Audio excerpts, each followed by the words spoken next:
Hi everybody, welcome back to the HardReset.Info channel. Today I'm going to show you how to improve the battery life on your Redmi Note 9 Pro.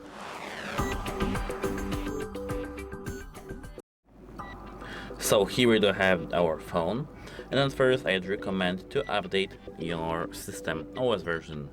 At first we need to enter settings, and here we have to enter the about phone section.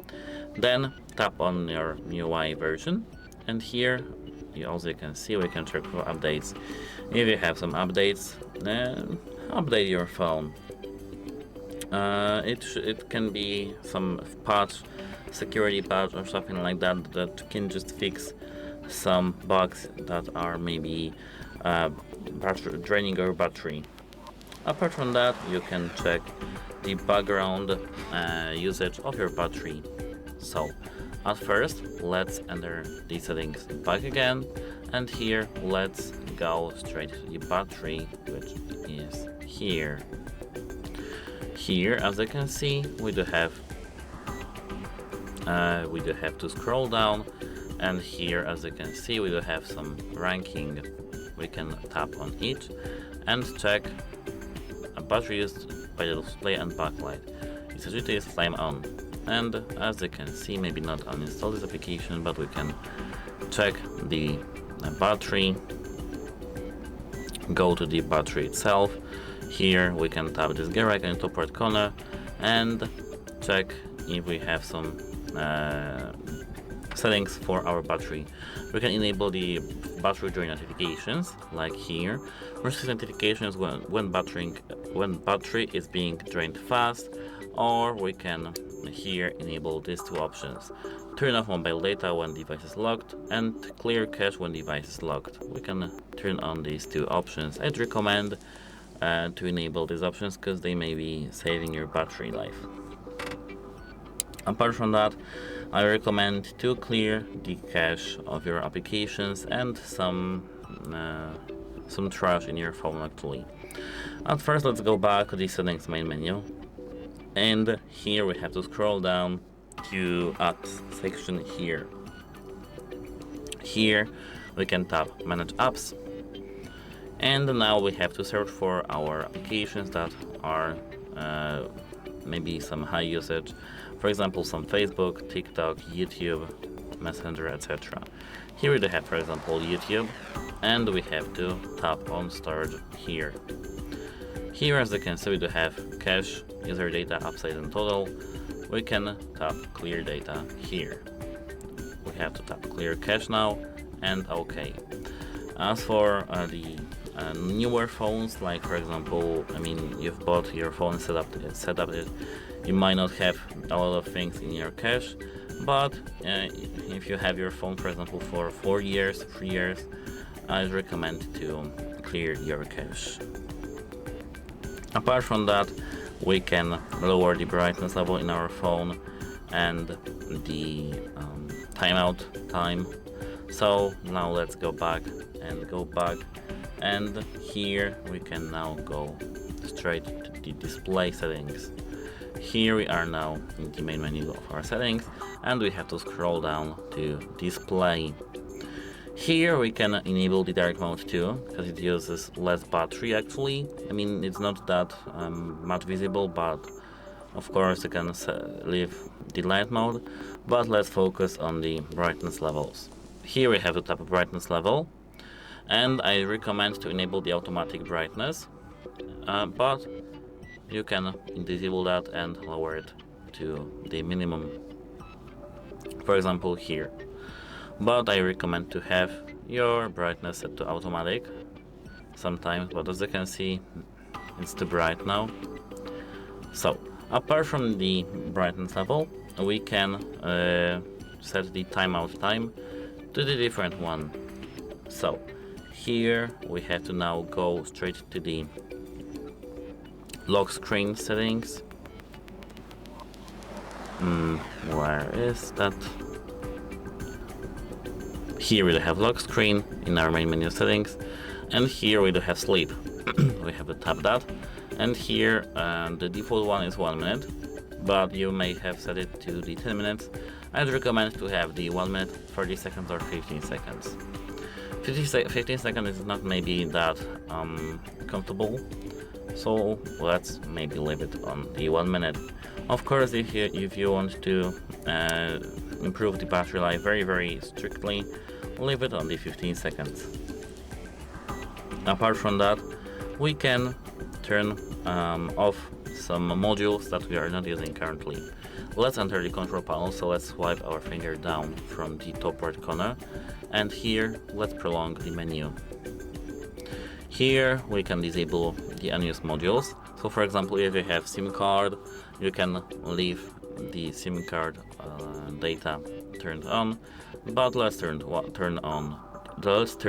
Wi-Fi, turn off Bluetooth, location services, and now let's disable that. And apart from that, we can find the NFC and disable the NFC. If you don't see your NFC here, you have to tap this button here, this with this pen icon, and here you do have the available toggles. You can just hold the finger on one and click this plus. As you can see, we can add these available ones here, and now we can exit that by tapping done. Now we can easily disable these modules. Apart from that, we can manage the settings of our notifications. So at first, let me open settings, and here we have to go straight to the notifications tab. Notifications tab is over here. Let's open that, and here we have to disable the option called wait a moment, I need to show you this option. It's over, not here, it's over here in status bar. Now I found that here, as you can see, we have battery indicator, show notifications icons. We can disable all that. It should help us actually, so we don't have this phone that lags that much. And apart from that, we can go back to the lock screen settings. But still, let's be focused on the notifications. Here, as you can see, we have wake, lock screen for notifications. We can disable this option too, back again. And that's all for the basic ones, without the battery savers. Of course, apart from these basic ones, you can go straight to the battery pack again and enable the battery saver or ultra battery saver. Here, as you can see, I do have some one battery usage, which we do have settings, but we not focus on that. We can enable battery saver now, and from 20 hours and 52 minutes, we have 25 hours and 40 minutes. We have to tap OK here. And if you want more and more, you can enable ultra battery saver here and tap OK. It may take a while, don't worry, and it should help you now. Of course, your phone is limited. You have only just basic applications like here. To exit this ultra mode, we have to tap here on this button. And of course, at the final, before throwing your phone away, you can try to do a factory reset. MIUI has a lot of bloatware. As you can see, here we do have these applications called Mi Browser, Mi Remote, Share Me, FM radio, which is useless, screen recorder, services and feedback. Here we do have more applications, such as Amazon Shopping, Facebook, WPS Office, LinkedIn, eBay, AliExpress. We can just get rid of that by uninstalling these applications. Here we do have even Netflix, but I do recommend to do a factory reset of your phone. To do a factory reset of your phone, you have to enter the settings, and here I do recommend to go to About Phone and scroll down to Factory Reset. Tap that, and here you have to tap Erase All Data. Of course, you'll have to do a backup before doing so, because it will delete all your private data like accounts, contacts, photos and videos, apps, backups, SD card data, and other items on this device. Of course, your accounts won't be deleted. That you'll be logged out from this account, so you'll be you have to just log into your accounts back again. And that's it for today. If you found this video helpful, please consider subscribing to our channel, because it really helps us and motivates us. And if you have some questions or drawbacks to my video, tell me in the comments below. I will try to answer these questions. And that's it. Hope it helps you, and have a nice day. Goodbye.